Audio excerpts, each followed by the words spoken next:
بسم الله الرحمن الرحيم. الحمد لله رب العالمين، وصلى الله وسلم وبارك على عبده ورسوله محمد وعلى آله وصحبه أجمعين وعلى من تبعهم بإحسان إلى يوم الدين. أما بعد، شیخ محمد بن جمیل زین رحمہ اللہ نے شرک اصغر کے انواع اور اقسام ذکر کیے ہیں۔ شرک اصغر کی دو قسمیں آپ کے سامنے آ چکی ہیں۔ سب سے پہلے قسم ہے ریاکاری، یہ شرک اصغر ہے، اور دوسرا کہ کوئی آدمی گفتگو میں یہ کہے جو اللہ چاہے اور فلاں چاہے، یہ شرک ہے، اللہ کے ساتھ شرک اصغر ہے۔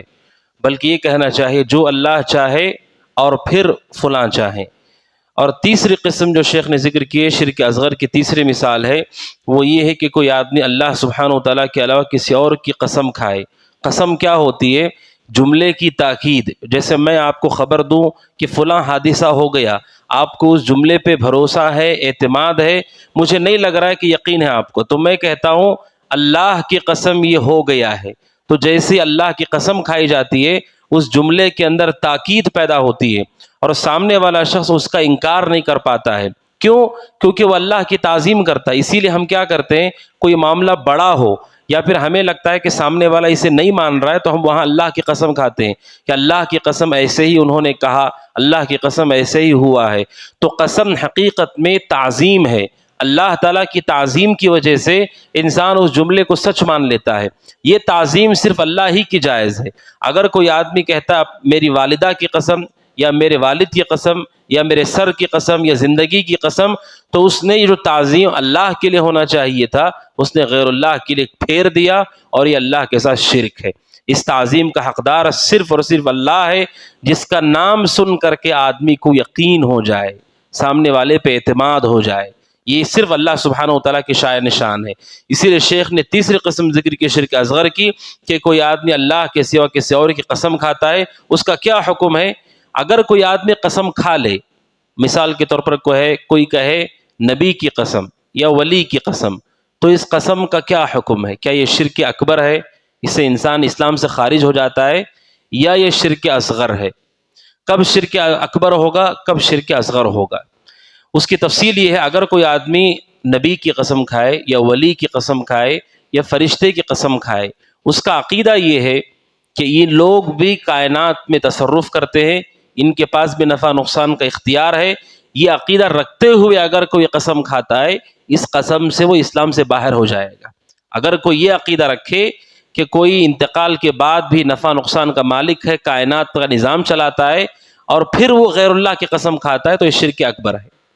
دوسرا یہ کہ کوئی آدمی عقیدہ نہیں رکھتا ہے کہ مرنے کے بعد یا وفات کے بعد وہ کائنات کا نظام چلاتے ہیں، تصرف کرتے ہیں، اور عقیدہ رکھے بغیر ان کے نام کی قسم کھاتا ہے، تو یہ شرک اصغر ہے۔ یعنی یہ بھی شرک ہے اللہ کے ساتھ، لیکن یہ شرک اصغر ہے۔ اس نے تعظیم جو اللہ کی ہونا چاہیے تھا، اس تعظیم کو غیر اللہ کے لیے پھیر دیا، اس لیے یہ شرک اصغر ہے۔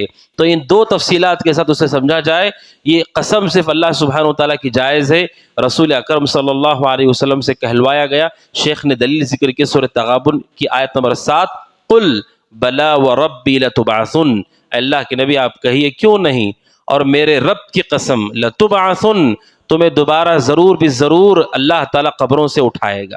نبی سے کہا گیا آپ قسم کھا کے کہیے لوگوں سے، قیامت کے واقع ہونے پر نبی کی قسم ہے، اور نبی نے قسم کھائی ہے اللہ کی، اور قرآن میں یہ مذکور ہے، اللہ نے کہا نبی آپ قسم کھائیے اور کہیے میرے رب کی قسم، تمہیں ضرور بھی ضرور اللہ تعالیٰ موت کے بعد زندہ کرے گا۔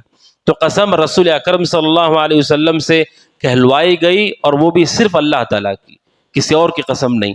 اور حدیث میں رسول اکرم صلی اللہ علیہ وسلم نے فرمایا من حلف بغیر اللہ فقد اشرک، اگر کسی نے اللہ کے علاوہ دوسرے کی قسم کھائی، اس نے اللہ کے ساتھ شرک کیا۔ اور تیسری دلیل ہے صحیح بخاری و مسلم کی جو شیخ نے ذکر کی ہے، من کان حالفا فلیحلف باللہ او لیصمت، جو قسم کھانا چاہتا ہے اسے چاہیے کہ اللہ کی قسم کھائے، او لیصمت، یا پھر اسے خاموش رہنا چاہیے۔ کثرت سے قسمیں نہیں کھانا چاہیے، کثرت سے قسم کھانے سے قسم کی اہمیت کم ہو جاتی ہے، اللہ کی تعظیم جو سامنے والے کے دل میں ہوتی ہے وہ کمزور پڑ جاتی ہے۔ بات بات پہ قسم کھا رہا ہے، ہر بات پہ جھوٹی باتوں پہ قسم کھا رہا ہے، یہ بہت قبیح ہے، بہت برا ہے۔ اب جانتے ہیں ایسے مسلمان بھی گزرے ہیں جنہوں نے چوریاں کی، پکڑے گئے، اور جب ان سے قاضی نے پوچھا تم نے چوری کی ہے، اس نے کہا میں نے چوری نہیں کی۔ قاضی نے کہا کھاؤ اللہ کی قسم کہ تم نے چوری نہیں کی۔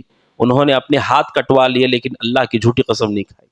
ایسے چور ہیں وہ چور، آپ سوچئے جن کے ہاتھ کاٹے گئے، آپ سوچئے ہمارے ہاتھ سالی میں جتنی تعظیم وہ اللہ کی کرتے تھے، آج ہم اتنی اللہ کی تعظیم نہیں کرتے، جھوٹی باتوں پر اللہ کی قسم کھاتے ہیں۔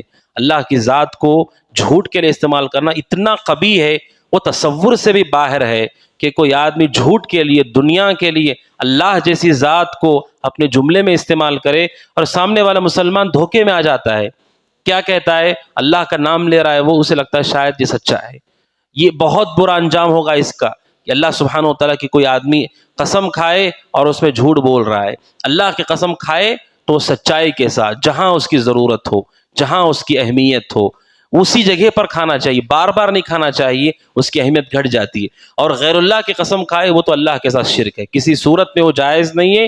اگر کوئی آدمی عقیدہ رکھتے ہوئے کہ جن کی میں قسم کھا رہا ہوں کائنات کا نظام چلاتے ہیں، تصرف رکھتے، یہ تو شرک اکبر ہے۔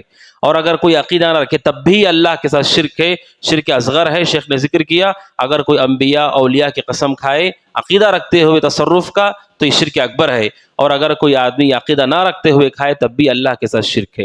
آپ اندازہ کیجئے، عبداللہ بن مسعود رضی اللہ تعالیٰ کہتے ہیں اللہ کی جھوٹی قسم کھانا، اللہ کی جھوٹی قسم کھانا میرے نزدیک ہلکا ہے اس کے مقابلے میں کہ میں غیر اللہ کی سچی قسم کھاؤں۔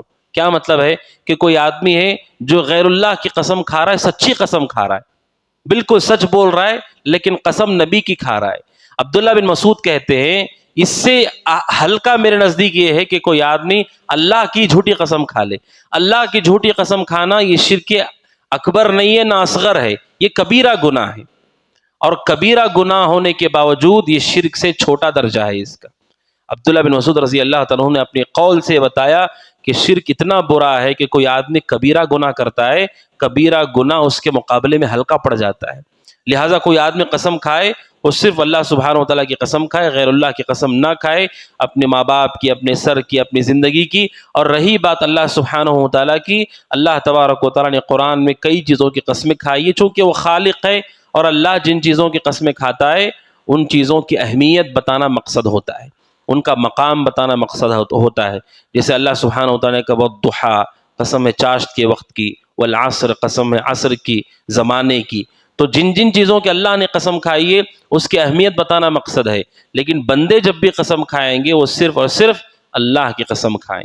اور حدیث میں بخاری مسلم کی، اگر کوئی آدمی غیر اللہ کی قسم کھا لیتا ہے اس کا کفارہ یہ ہے کہ وہ لا الہ الا اللہ کہے۔ اگر کسی نے کہہ دیا ہے، کسی کی زبان سے نکل گیا میری ماں کی قسم یا والد کی قسم، اس طرح کے جملے نعوذ باللہ، اسے فوراً چاہیے کہ وہ لا الہ الا اللہ کہے، یہ کفارہ ہے اس کے اس غلطی کا۔ لہذا شیخ نے یہ 3 مثالیں ذکر کی ہیں شرک اصغر کی، تینوں کو یاد رکھیں، کیونکہ ہم میں بہت سارے لوگ شرک اکبر کو تو جانتے ہیں، غیر اللہ کو سجدہ کرنا، غیر اللہ کی قربانی کرنا، شرک اصغر نہیں جانتے ہیں، شرک اصغر کی مثالیں نہیں جانتے ہیں۔ 3 مثالیں ذکر کی ہیں شیخ نے جو میں نے آپ کے سامنے رکھی۔ پہلا ریاکاری، یہ شرک اصغر ہے۔ دوسرا جملے میں یہ کہنا جو اللہ چاہے اور فلاں آدمی چاہے، یہ شرک اصغر ہے۔ اور تیسرا کہ کوئی آدمی اللہ کے سوا کسی اور کی قسم کھائے۔ یہ 3 مثالیں ہیں شرک اصغر کی۔ اللہ سبحانہ و تعالیٰ سے دعا کہ اللہ تعالیٰ ہم سب کو شرک اکبر اور اصغر سے محفوظ رکھے، آمین۔ ھذا وصلی اللہ وسلم علی محمد وعلی آلہ وصحبہ اجمعین۔ السلام علیکم ورحمۃ اللہ وبرکاتہ۔